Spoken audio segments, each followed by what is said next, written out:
In this video, we'll be discussing the return authorization. Um, Return authorizations are simply a document created by Aria in order to authorize your customer to return merchandise.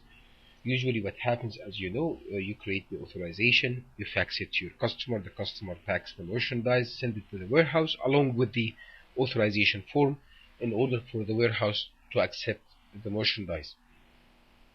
Now this is a transaction that needs to be created in Aria, and in order to do that I will need to be in the transaction section, then in the return merchandise part of the system.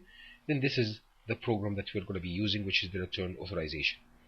Now later on we're going to turn this return authorization into a credit memo in order to update the inventory and credit the customer balance and so on once the merchandise actually comes to the warehouse. As usual, in order to create a new transaction, I'm going to click on new. It's going to ask me for the customer number. Of course, I can open a list, or I can type the customer number if I know it.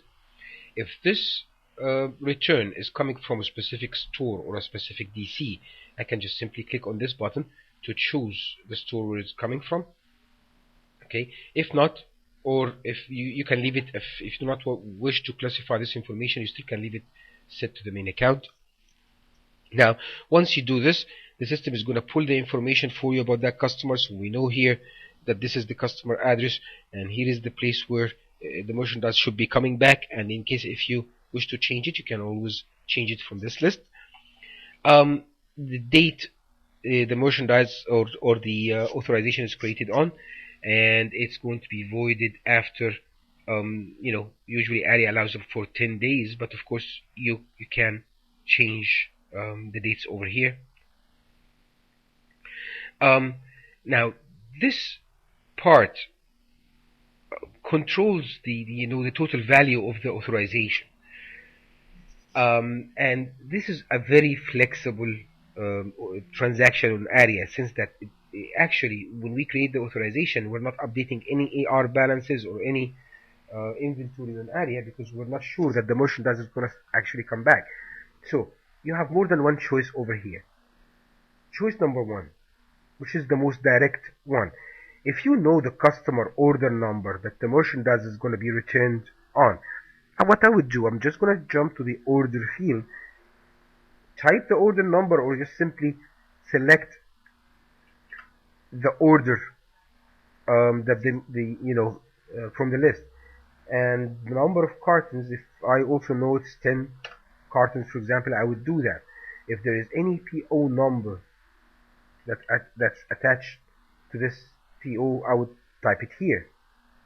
Now if I select an order number and I click on this button, which is related to the invoice, system is going to tell me that this order number was actually shipped on 2 invoices. On the 7th we did that.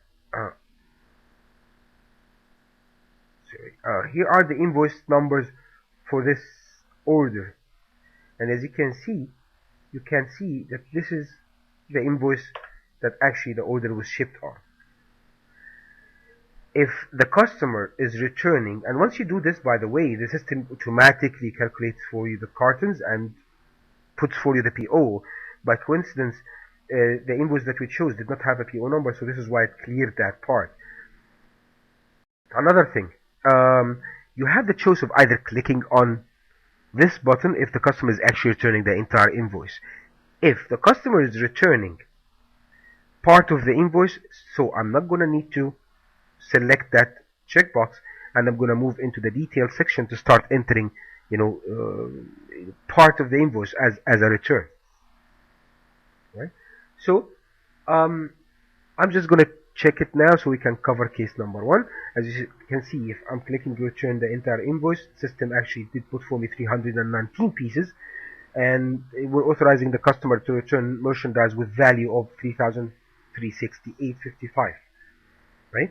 And if I go into the details tab, it is actually the star numbers that were on that invoice, right? If I'm going to cancel this and do case number 2, So I'm clicking on the cancel button or the undo button. Let's say that we're going to create an RA in a different manner. CUS01, and here I'm just choosing 030020, and the invoice number I forgot. Scroll down. And I'm not going to check the entire invoice part. Actually, I'm going to just simply move to the details section. I'm going to click on new. I'm going to put that question mark TSC, and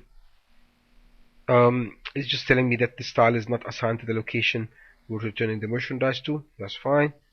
Now here I would have the ability to actually say, okay, this was sent by mistake wrong color, and we did that mistake on 2 of the size smalls only. Then I can repeat the same process to enter another style number, for example.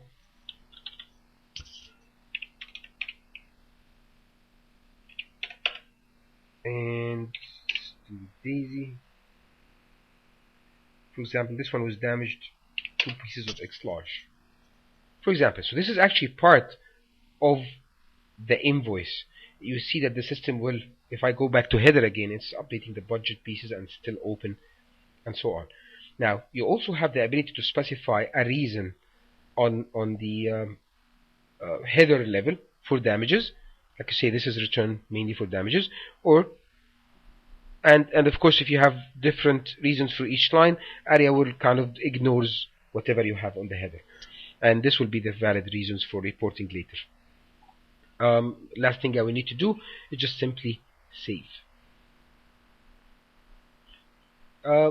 This is the total authorization amount, and it's kind of verifying the total of the details with the header. If I say yes, right, it's also doing that on the number of pieces level, and now save. Return authorization has been saved with number 005, and of course, like all other transactions, you have the ability to click on yes and enter any kind of notes. Now we have another scenario that I want to also tell you about. It's related to flexibility. Know that when you enter a return authorization, CUS01, you do not actually have to specify. Sometimes your customer might call you and say, I want to return 10 pieces of style ABC. You know that you sold him that style number, but you do not recall the order number because he's not giving you that information. He doesn't remember the PO number that he bought the merchandise on, and so on. So you have the choice of just simply ignoring the order number and the invoice number, then going to details and just simply enter a loose style number without tying it to an order, right? Like for example, I'm just doing the eggplant. The division must be set. The limitation on the division part, by the way, is also still valid, like the sales order entry, for example.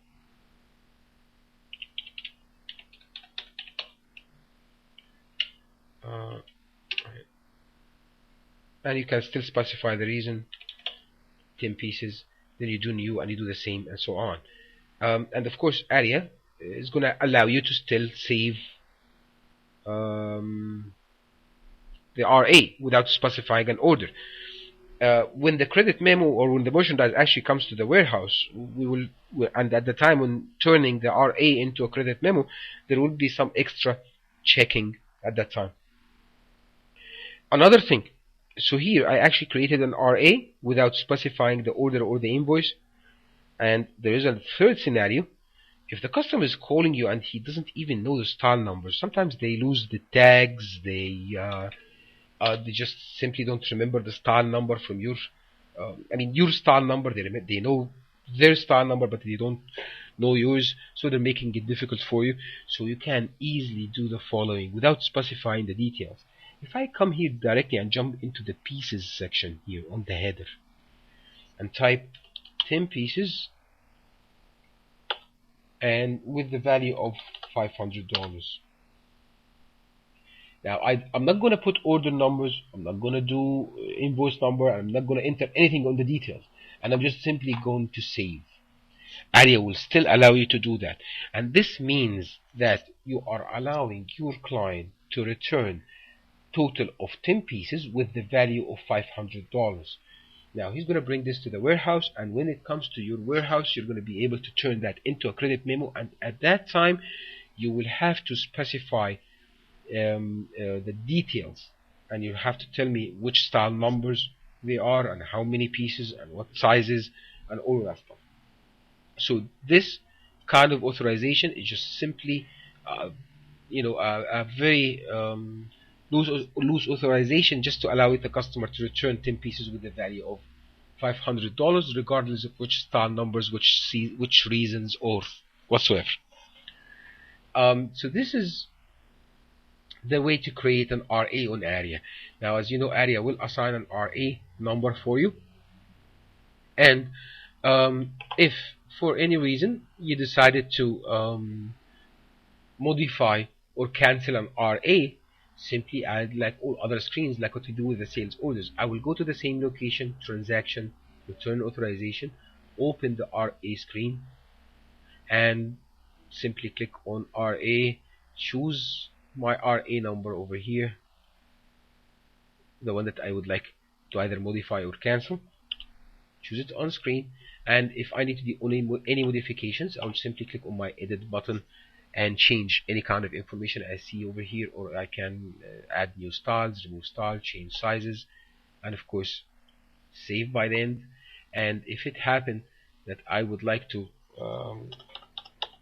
for example void an RA, I changed my mind, I don't wanna, or I wanna cancel it right now, I will use my mouse and click on the cancel button. Are you sure you want to cancel this record? Yes. Now, of course, Aria is not going to tell you or allow you to cancel an RA unless if it is still open with nothing received on it, right? And this is the only case where Aria can allow you to do this. And on the same also side, we can allow you to restore that authorization if it happened that you kind of spoke with your clients and so on, by just simply clicking on that red X on the garbage can, and yes, it brings back again to the open, and you probably would want to change the void after date at that time. So this is in generally how to create